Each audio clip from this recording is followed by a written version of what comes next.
காங்கிரஸ் வந்து திமுக ஆட்சி அமைச்சா ஆட்சி அதிகாரத்தில் பங்கு வேணும்னு கேட்குறாங்க. நீங்கள் எப்படி பார்க்குறீங்க? கூட்டணி கட்சிக்கு அமைச்சரவையில் பங்கு கொடுக்கணுமா, இல்லை 50 வருஷமா இருக்கிற மாதிரி திமுக அல்லது அதிமுக யார் ஆட்சி அமைக்கிறாங்களோ அவங்களே ஆட்சி அமைக்கிறவங்க வந்து தான் இது பண்ணோம். அது ஆட்சியில் பங்கு தரதுன்றதுலாம் அது எந்த இதுலேயும் சாத்தியமாகாது. அவங்களோட கோரிக்கை 10 இல்லை 20 அப்படின்னு ஒரு கோரிக்கை வச்சு அமைச்சரவையிலையோ இல்லை ராஜ்யசபாவில் அந்த மாதிரி ஏதாவது எம்பி கேட்டு அந்த மாதிரியான கோரிக்கைகள் வேணால் நிறைவேற்றலாமா தவிர மற்றபடி ஆட்சியிலலாம் எந்த இதுவுமே கொடுக்கவும் முடியாது, யாருமே கொடுக்க மாட்டாங்க. அதுதான் காங்கிரஸோட இந்த காங்கிரஸ் எழுப்புற இந்த குரல் வந்து பலிக்காது அப்படிங்கிறீங்க? பலிக்காதுன்னு இல்லை, ஒரு நிதர்சனமான உண்மைன்னு வச்சிங்களேன், அதுதான் உண்மை. நம்ம வந்து வெளிப்படையாக சொல்லணும்னா அதுதான் மெயினான விஷயம். அதுதான் யாருமே ஆட்சியில் பங்கு கொடுக்க மாட்டாங்க. அதெல்லாம் சும்மா பேருக்கு தான் சொல்லுவாங்களே தவிர அது நடக்காத விஷயம். திமுக அமைச்சரவையில் வந்து எங்களுக்கு பங்கு வேணும்னு காங்கிரஸ் கேட்க ஆரம்பிச்சிருச்சு. தேர்தலுக்கு இன்னும் 2-3 மாதங்கள் தான் இருக்குது. காங்கிரஸோட இந்த குரலை எப்படி பார்க்குறீங்க? கூட்டணி ஆட்சியில் காங்கிரஸுக்கு பங்கு கொடுக்கணுமா? கூட்டணி தர்மம்னா அது உண்மைதான். அது எல்லாத்தையும் கொடுத்து ஆகணும். அது அது அது எந்த கட்சியாக இருந்தாலும் சரி, ஒரு கூட்டணின்னு வந்துட்டால் வெறும் ஜெயிக்கிறதுக்கு மட்டும் யூஸ் பண்ணக்கூடாது. அது அவங்க கேட்குற அந்த அமைச்சரவை கொடுக்கணும். அதான் முறை. இது வரைக்கும் அண்ணா காலத்துலேருந்து பார்க்குறோம், 1967லேருந்து டில் டேட் இன்றைய தேதி வரைக்கும் அதிமுக திமுகன்னு மாறி மாறி ஆட்சி அமைச்சிருக்காங்க. ஆனால் அந்த கூட்டணி ஆட்சிங்கிறது நடந்ததே இல்லை. பல டைம் கருணாநிதி அவர்களுக்கு 2006 ஒரு மைனாரிட்டி கவர்மெண்ட்டாக இருக்கும்போது கூட அவர் கூட்டணி அமைச்சரவையை உருவாக்கலை. இந்த டைம் அதற்கான தேவை வந்துருச்சுங்கிறீங்களா? ஆமாம், கண்டிப்பாக கொஞ்சம் சேஞ்ச் வரணும். அதே ஃப்ளோலேயே போகக்கூடாது, அதே டைப்லேயே போகக்கூடாது. கண்டிப்பாக ஒரு அமைச்சரவை கூட்டணியில் இருக்கணும். அதான் கூட்டணி தர்மம். ஆட்சி அதிகாரத்தில் பங்கு வேணும்னு காங்கிரஸ் வந்து ஒரு திடீர்னு ஒரு நிலைப்பாடு எடுக்கிறாங்க. நீங்கள் எப்படி பார்க்குறீங்க? திமுக அடுத்த முறை ஜெயிச்சா அமைச்சரவையில் காங்கிரஸை சேர்த்துக்கணும்னு பார்க்குறீங்களா, இல்லை வழக்கம் போல் இருக்கணும்னு நினைக்கிறீங்களா? அவனுக்கு தேவையில்ல. திமுக வச்சா காங்கிரஸ் திமுக கிடையாது. ஆனால் அவர் போடுறது தப்பு இல்லை. அவர் பங்குலாம் கொடுக்கக்கூடாது.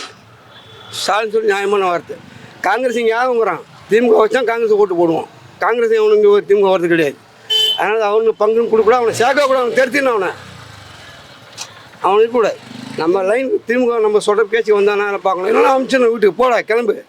கூட்டணியிலேருந்து கலட்டி விடணுங்கிறீங்களா? கலட்டி ஒன்றாவண்ணா நம்ம பங்கு நீ ஏன் கேட்குற? நீ திராவிட கடை இன்றைக்குமே வந்து பங்கு கொடுத்த சரித்திரமே கிடையாது. 67லேருந்து இந்த சின்ன வயசில் வந்து பார்க்குறேன் நான். எனக்கு தெரிஞ்சு இதுவரையில் எவனுக்கு அடிமையானது கிடையாது. திமுக வந்து எவனும் அடிமையாக இருப்பான், அவனை கெடுக்க பார்ப்பான். திமுக வரையும் யாரும் வாழ வச்சா பார்ப்பான். அது உண்மை. அதனால் காங்கிரஸ் போகிற தப்புக்கு அவனை கழட்டி விட்டுணும். ஆட்சி அமைச்சா அடுத்த முறை வந்து ஆட்சியில் பங்கு கொடுக்கணும், அமைச்சரவையில் இடம் கொடுக்கணும்னு காங்கிரஸ் திடீர்னு ஒரு நிலைப்பாடு எடுத்திருக்கிறாங்க. எலெக்ஷனுக்கு இன்னும் 2-3 மாதம் தான் இருக்குது. நீங்கள் எப்படி பார்க்குறீங்க? ஜெயிக்கிறதே பார்ப்போமே, அது எனக்கு தெரியாதுல்ல. ஓட்டிங் கவுண்டிங் பார்த்தாலே வந்து இப்போ முன்னாடி வந்து இப்போ இதுக்கு முந்தின 2025 அந்த முன்னாடி 5 வருஷத்துக்கு முன்னாடிலாம் வந்து டிஎம்கே ஏடிஎம்கே இதுதான் இருந்துச்சு. 67 வருஷம். ஆமாம், இந்த புரட்சியும் ஒன்று எழும்பியிருக்குல்ல, இதை நம்ம சிந்திச்சு பார்க்கல. அவங்கள வந்து கேள்வி கேட்டால் வேலைக்கு ஆகாது இது. ஏன் நீங்கள் எதிர்பார்க்க மாட்டீங்களா? எல்லாரும் எதிர்பார்க்கறது தானே. 67லேருந்து இது வரைக்கும் கூட்டணி ஆட்சி இல்லை. ஆமாம், அதிமுக தான். இந்த முறை வந்து புதுசாக ஆட்சியில் அமைச்சரவையில் புதுசாக ஒருத்தர் உருவாகிடும். அவர் என்கரேஜ்மெண்ட் பண்ணி பார்ப்போமே. ஏன் என்னத்துக்கு அவங்க தான் வாழணுமா, இல்லை அவங்க தான் ஆளணுமா அப்படிங்கிறது ஒன்றும் இல்லைல்ல. காங்கிரஸ் வந்து திடீர்னு ஒரு நிலைப்பாடு எடுத்திருக்கிறாங்க. திமுகவோட அமைச்சரவையில் எங்களுக்கு இடம் வேணும், ஆட்சி அதிகாரத்தில் பங்கு வேணும் அப்படின்னு சொல்லி. நீங்கள் எப்படி பார்க்குறீங்க? 1967 கூட்டணி ஆட்சியெல்லாம் கிடையாது தமிழ்நாட்டில். திமுக அதிமுக தான் மாறி மாறி ஆட்சி பண்ணுறாங்க. 2006 கூட மைனாரிட்டி கவர்மெண்ட்டாக இருந்தது கலைஞர் கருணாநிதியோடது. ஆனாலும் ஒரு கூட்டணி அமைச்சரவையில் காங்கிரஸுக்கு இடம் கொடுக்கல. நீங்கள் எப்படி பார்க்குறீங்க? கூட்டணி அமைச்சரவை வேணுமா, இல்லை தேவையில்லாத ஒரு நிலைப்பாடு எடுத்திருக்காங்களா காங்கிரஸ்? ஏமா இது சொல்ல போனால் தேவையில்லாத ஒரு இதுதான். அவங்க எப்பயும் போல இருக்கிறது பெஸ்ட்டு. திமுகவோடய சவாரி பண்ணிட்டு போயிருந்தோம். இதில் வந்து எங்களுக்கு அது வேணும் இதுன்னு கேட்குறது தப்புன்னு நான் நினைக்கிறேங்க. தாவேகா வந்து அதிமுக கூட்டணிக்கு வரணும்னு சொல்லி முன்னாள் அமைச்சர் ஆர்பி உதயகுமார் சொல்லியிருக்கிறாரு. எடப்பாடி பழனிசாமி மிகப்பெரிய கட்சி எங்கள் கூட்டணிக்கு வரப்போகுதுன்னு சொல்கிறாரு, பாமகவை தொடர்ந்து. நீங்கள் எப்படி பார்க்குறீங்க? அதிமுக தொண்டர்கள் விழுந்தா தாவேகா தொண்டர்கள் விழுந்தா அதிமுக தான் குறுக்க போய் காப்பாற்றும் அப்படின்னு ஆர்பி உதயகுமார் சொல்லியிருக்கிறாரு. அதிமுக தாவேகா கூட்டணி சாத்தியமா? அது தெரியலீங்களே, இப்போதைக்கு அது சாத்தியம் இல்லை தான் நினைக்கிறேன். ஆனால் வந்தால் நல்லாயிருக்கும். 2 பேருமே தன்னைத்தானே முதலமைச்சர் கேண்டிடேட்னு தான் சொல்கிறாங்க. ஒரு பக்கம் வந்து தாவேகால என்ன சொல்கிறாங்கன்னா, முதலமைச்சர் வேட்பாளர் விஜய் அவர் தலைமையை ஏற்றுக்கிட்டு வர்றவங்களோட நாங்கள் கூட்டணி அமைப்போங்கிறாங்க. இன்னொரு பக்கம் அதிமுக கூட்டணியோட முதலமைச்சர் வேட்பாளர் எடப்பாடி பழனிசாமி அவர் தலைமையை கூட்டணி ஏற்றுக்கிறவங்க வந்தால் நாங்கள் கூட்டணி அமைப்போம்னு சொல்கிறாங்க.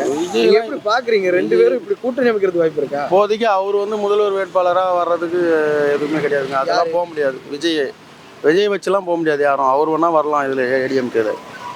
அதிமுக தான் பெரிய கட்சின்னு ஆமாம் பாக்குறீங்களா? ஆமாம் கண்டிப்பாக. நீங்கள் ஏங்க நேற்று கட்சி ஆரம்பிச்சுட்டு இன்னைக்கு முதல்வர் வேட்பாளராக நீங்கள் வாங்கன்னு கூப்பிட்றது எப்படி இருக்குது?